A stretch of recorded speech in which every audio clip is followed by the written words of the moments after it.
सलाम पाकिस्तान 24 न्यूज के साथ मैं हूं मदीहा सिद्दीकी और मैं हूं वजाहत खान। सबसे पहले आपको बताएं कि इंटरबैंक में डॉलर मजीद 63 पैसे महंगा हो गया। डॉलर 2 अक्टूबर 2020 के बाद बुलंद सतह 164 रुपये 30 पैसे पर पहुंच गया।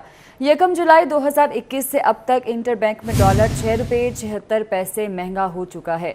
अशरफ खान से तफसीलात जान लेते हैं। अशरफ खान, अपडेट कीजिएगा।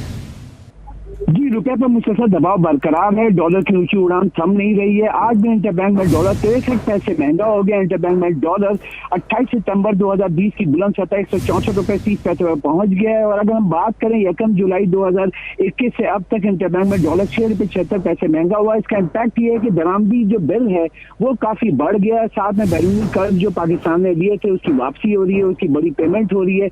उसकी वजह से यहाँ पे दबाव देखा जा रहा है। और माहिरीन का कहना है कि पाकिस्तान के मुल्की ज़खायर मजमूई जो है 25 अरब डॉलर के करीब तो पहुंच गए, लेकिन जो अदायगी है वो बहुत ज्यादा है, जिसकी वजह से डॉलर की तलब बढ़ने पर रुपए की कदर में कमी देखी जा रही है। ठीक है अशरफ खान, बहुत शुक्रिया आपका। और इस हवाले से बात करते हैं, मौशी तज्जियाकार मुजम्मिल असलम साहब हमारे साथ मौजूद हैं। सर, बहुत शुक्रिया आपके वक्त का।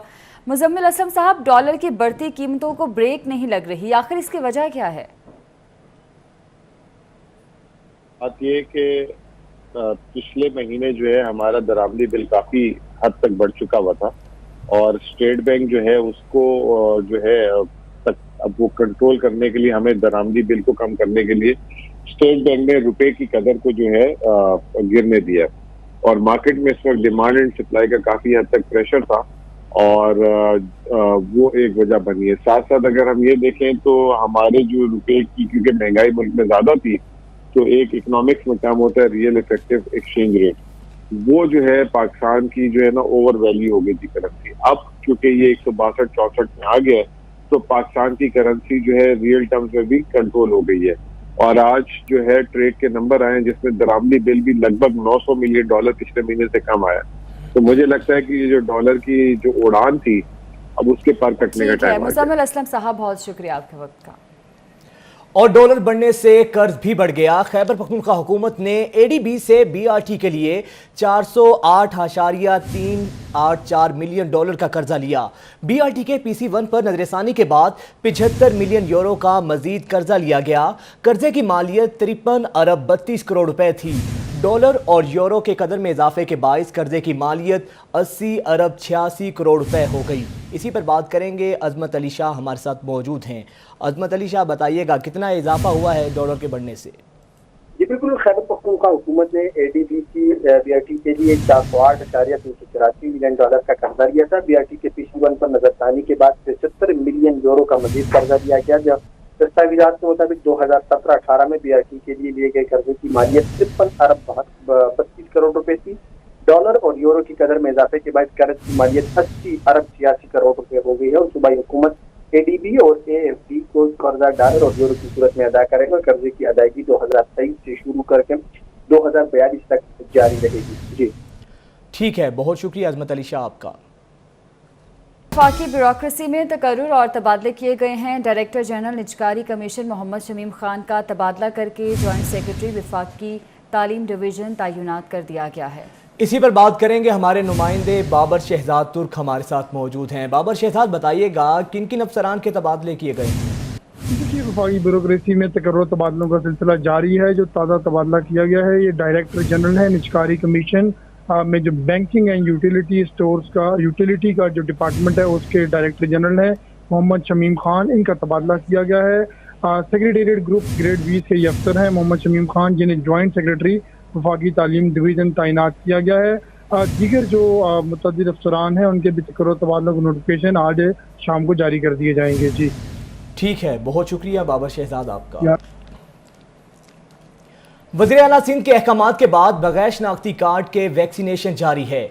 वैक्सीनेशन कराने के लिए बर्थ सर्टिफिकेट, वालिदैन का शनाख्ती कार्ड और मोबाइल नंबर ज़रूरी है। आपको बताएं कि वज़ीर आला सिंध के अहकामात के बाद बगैर शनाख्ती कार्ड के वैक्सीनेशन का अमल जारी है। वैक्सीनेशन कराने के लिए बर्थ सर्टिफिकेट, वालिद का शनाख्ती कार्ड और मोबाइल फ़ोन नंबर ज़रूरी है।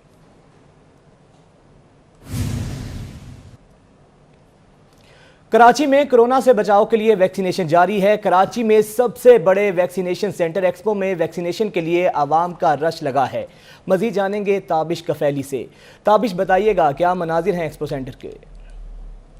कोरोना से बचाव के लिए वैक्सीनेशन का अमल जारी है। इस वक्त शहर के तमाम वैक्सीनेशन मराकज़ के ऊपर आवाम का रश है।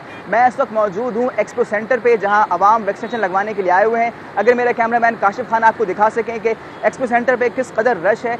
इस वक्त एक्सपो सेंटर में 24 घंटे वैक्सीनेशन का अमल जारी है। सिंध हुकूमत ने एक्सपो सेंटर के अलावा कराची के 11 ऐसे सेंटर्स हैं जहाँ पे वैक्सीनेशन के लिए 24 घंटे शुरू कर दी गई है, जिनमें खालिद दीना हॉल, जिना अस्पताल, कतर अस्पताल, औरंगीवाला और दीगर 11 ऐसे सेंटर्स हैं जहां 24 घंटे वैक्सीनेशन की जा रही है। साथ साथ आपको ये भी बताते चलें कि सिर्फ अब सिंध वो पहला सूबा बन चुका है जहां शनाख्ती कार्ड के बिना भी आवाम को वैक्सीन लगाई जा रही है। जिन ऐसे अफराद जिनकी उम्र 18 साल से ज़्यादा है, लेकिन अगर उनके पास शनाख्ती कार्ड नहीं है तो वो यहाँ आ सकते हैं, इन सेंटर्स के ऊपर आ सकते हैं और दस्तावेज़ सबूत किसी भी किस्म का, चाहे वो तालीमी असनाद हो या बेफॉर्म हो, वो दिखाकर वैक्सीनेशन लगवा सकते हैं। तो इस वक्त की अपडेट ये है कि एक्सपो सेंटर के ऊपर आवाम वैक्सीनेशन लगवाने के लिए मौजूद हैं।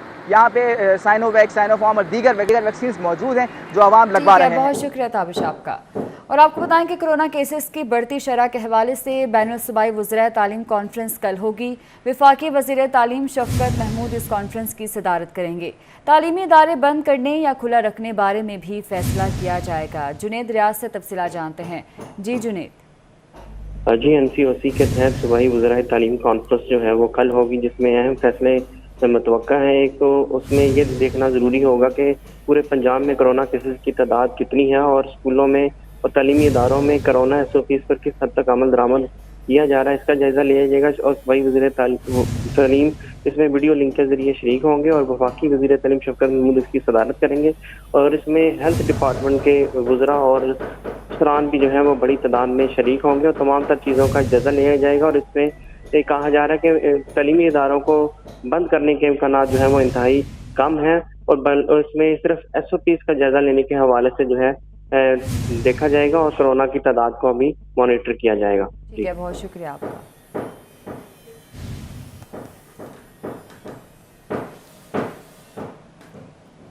और अब आपको बताएं कि माहम कत्ल केस के मुलजिम जाकिर अंटोला को इंसदाद दहशतगर्दी की अदालत पहुंचा दिया गया। समाज से पहले माहम के बाप का कहना था कि मुलजिम जाकिर हमारे साथ उठता बैठता खाता पीता था, हमें नहीं मालूम था कि हमारे साथ दरिंदा सिफ्त इंसान मौजूद है। जी, ये जाकिर उर्फ अंडोल, इससे कभी हमारा झगड़ा तो नहीं हुआ, ना तो इस किस्म का हमारा कोई था। दोस्त यारी थी, साथ उठते बैठते थे। शादीशुदा है, इसकी 2 बच्ची हैं।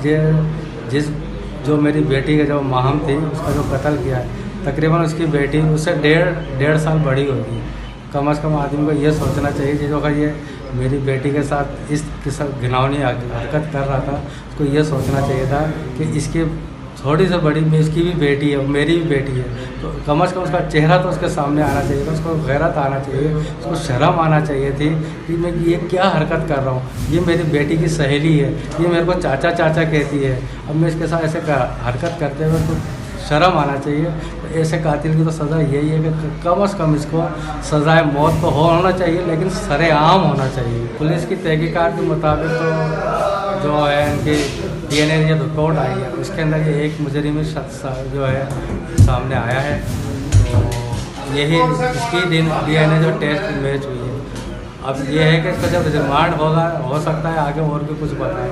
हमें उस पर यकीन नहीं था, क्यों कि वो हमारे साथ उठता बैठता रहता था, बच्चे भी हमारे उसकी गाड़ी में घूमते फिरते रहते थे। हमें नहीं पता कि हमारे बीच में ये एक दरिंदा भी रहता है। अगर हमें इससे पहले ऐसा पता होता कि ये दरिंदा है, इस तरीके की हरकत कभी भी कर सकता है, तो हम इसके पहले ही इससे कार्रवाई कर जाते कि इसका जो है मोहल्ले से या तो निकलवा देते या फिर जैसा भी हमारे साथ कोई होता है हम इसके साथ कार्रवाई करवाते हैं। अगर इसने जो भी हरकतें करी है इलाके से बाहर ही करी है। इसने भी यही सोचा कि ये गरीब आदमी है, किराए पे रहता है, अगर मैं इसकी बेटी के साथ ऐसी हरकत करके इसको मार भी दूंगा तो कौन सा 2-3 दिन ये रो के चुप हो जाएगा और केस ठंडा हो जाएगा। सेनेटर फैसल जावेद खान का कहना है कि बच्चों से ज्यादती करने वालों को सरेआम फांसी देने पर इत्तेफाक राय पैदा करना नागुज़ीर है। बच्चों और ख़वातीन के साथ ज्यादती करने वाले इंसान नहीं, वहशी दरिंदे हैं। उन्होंने कहा कि इन दरिंदों को निशाने इबरत बनाना चाहिए। कानून साजी के साथ साथ अमल दरामद, इस्तगासा और सजाएं बहुत ज़रूरी हैं। फैसल जावेद ने कहा कि ऐसे दरिंदों को इबरत का निशान बनाना चाहिए। आपको बताएं कि पाकिस्तानी ड्रामा इंडस्ट्री की मारूफ अदाकारा उष्णा शाह कोरोना का शिकार हो गईं। उष्णा शाह ने सोशल मीडिया अकाउंट पर लिखा कि वो वैक्सीन की दोनों डोजेस लगवा चुकी हैं और कोरोना मुस्बत आने पर उनकी जो हालत है उसने ये सोचने पर मजबूर कर दिया है कि अगर वैक्सीन ना लगी होती तो क्या हालत होती। उष्णा शाह का कहना है कि हालिया दिनों में उनसे जिन लोगों ने मुलाकात की वो भी अपना कोविड टेस्ट ज़रूर करवाएं। उन्होंने कहा कि मैं सेहत के हवाले से काफ़ी फिक्रमंद रहती हूँ, इसलिए मेरी कुव्वत मुदाफ़ियत काफ़ी मजबूत है। और न्यूज़ स्टूडियो से फिल वक्त इतना।